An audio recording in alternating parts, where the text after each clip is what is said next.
Well, welcome back. And our special guest on Focus today is Robert Maginnis. He is a retired Army Lieutenant Colonel, a West Point graduate, author of Deadly Consequences and How Cowards Are Pushing Women into Combat. And you may want to check it out at Barnes & Noble or online at Amazon.com. And Colonel, nice to have you with us. You with us? Yes, I am. Thank you for having me. Thank you. You're quite concerned about, and I love the subtitle, How Cowards Are Pushing Women into Combat. What drew your attention to this? Well, back on January the 24th, when General Dempsey, who was the chairman of the Joint Chiefs, and Secretary Panetta announced that they were removing the last vestiges of exemptions for women in direct ground combat, being a combatant in 4 infantry divisions, a ranger, and having trained thousands of combatants, I said, this is wrong-headed. This is not where my country ought to be going. And not only does it endanger a lot of young lives, but it also jeopardizes our national security. The debate here is really between two sides. One side, my opponents, say it's about equal opportunity, that women are second-class citizens in the armed forces, and they're willing to jeopardize a bit of our readiness, our effective fighting force, in order to have women at the point of the spear. And I define, of course, the point of the spear as the infantry special forces units to do the smashing of heads, cutting the throats, wrestling in the death struggle to the ground. And we have in the book a number of vignettes about Najaf in Iraq, where we did exactly as I just described. Mm-hmm. We have illustrations of in Korea, Vietnam. Throughout the history of the United States Armed Forces, we have plenty of evidence where this type of fighting is required. And it requires someone that is physiologically, psychologically superior in terms of being able to fight. And then it just so happens men are naturally far more like that than women because of the 10 times the testosterone they have that gives them larger muscles, larger hearts and lungs. It makes them far more aggressive and more prone to risk-taking. These are the ingredients we wanted our young combatants. And the other side, of course, where I am, makes those arguments. And it seems to me that our Congress ought to weigh in. Our Congress ought to answer the question, what kind of society sends its women into ground combat, and do we want to be that type of society? Well, boy, it just provokes so many questions. First of all, from your experience, has the standards of becoming a combat frontline military person, have they been lowered to accommodate women? Well, that's what General Dempsey said back in January. He says, look, I want the chiefs of the services to come back and tell me why the standards have to be so high.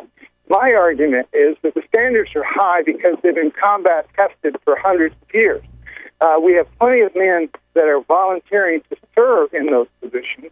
But why would we lower the standards given that our adversaries are always trying to test us in order to accommodate young women who, by nature, are not going to be as physiologically and psychologically prepared for this type of stark combat? So what's been the pushback? I mean, is this in concrete or can it be changed? No, it can be changed. And our founders were very wise men. They understood that you don't want to give the authorities to make these changes and put it in the hands of politicians that run the administration. What we need is to have Congress, which has basically abandoned its constitutional responsibility under Article 1, Section 8, which says Congress sets the rules and regulations. In other words, who serves and who doesn't serve and where they serve in the armed forces.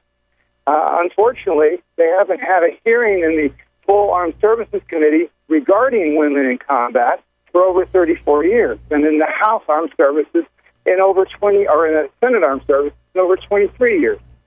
They need to write a law. I outline what I believe that law ought to say in the book. I outline as well what we want in terms of hearings, who we ought to invite, the questions they must answer, to include each of the chiefs. One of the obvious questions that we ought to ask is, General, Admiral, have you ever served in direct ground combat like it's being described in the literature and the doctrine? And you'll find out that none of these men have, and yet they're willing to endorse sending our daughters into that. Wow. And to assume that these battlefields are female friendly is just crazy. You're right. They aren't female friendly. They're not friendly at all for anyone. It requires incredible stamina, incredible strength. It requires that we focus on the enemy, killing the enemy, and not on the sexual improprieties that inevitably occur among the 18 to 24-year-olds that populate that particular part of our military. You know, we in the military have had a very serious problem over the last few years. Everybody's read about it in the newspapers that, you know, sexual assault, sexual improprieties are very, very much a problem. In fact, 30% of all those commanders that have been relieved over the last decade, what were they relieved for? For sexual improprieties.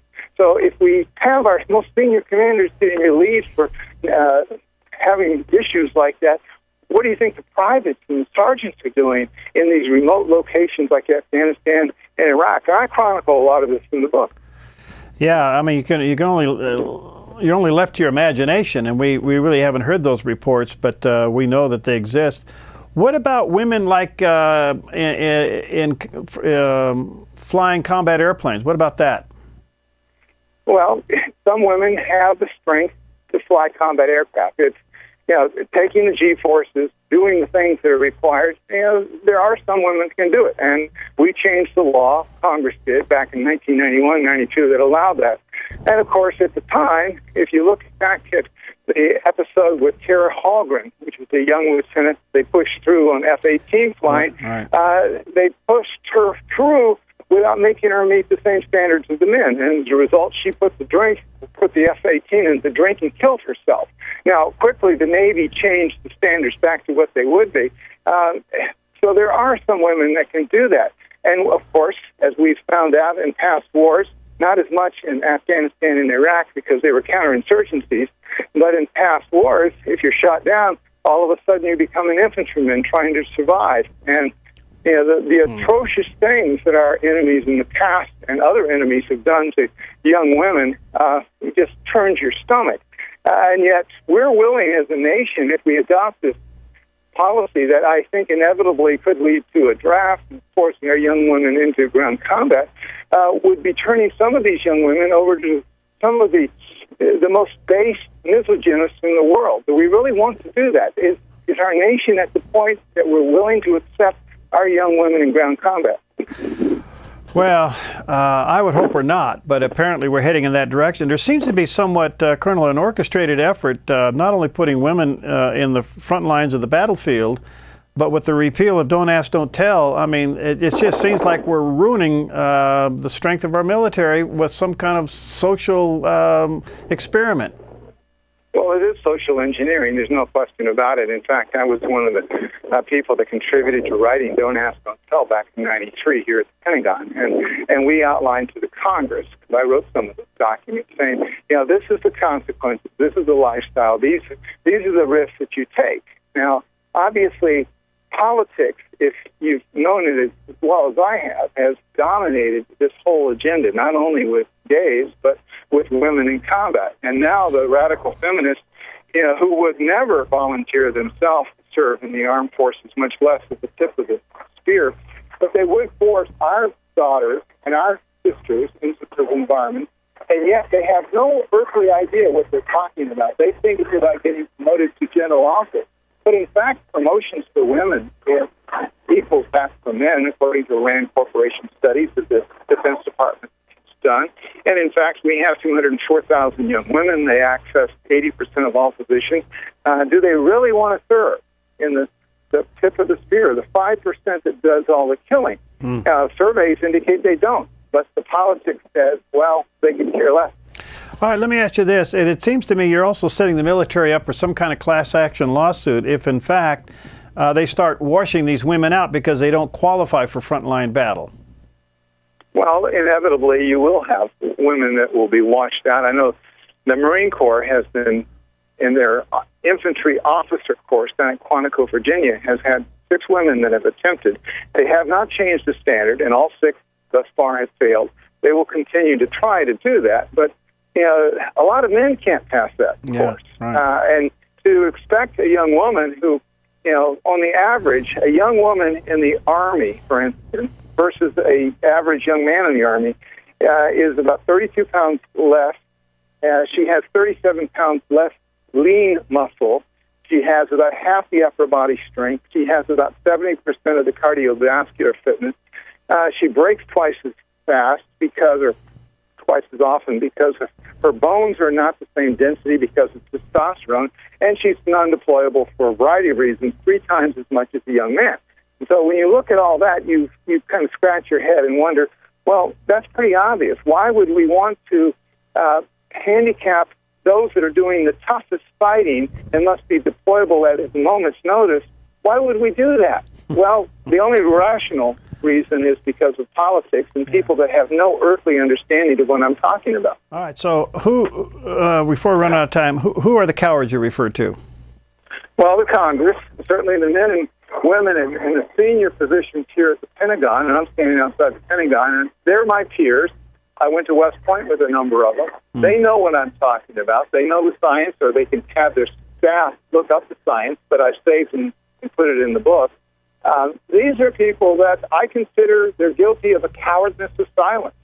They are being silent about a very important issue that we all face, one that ultimately could really dictate the future, the survival of our nation.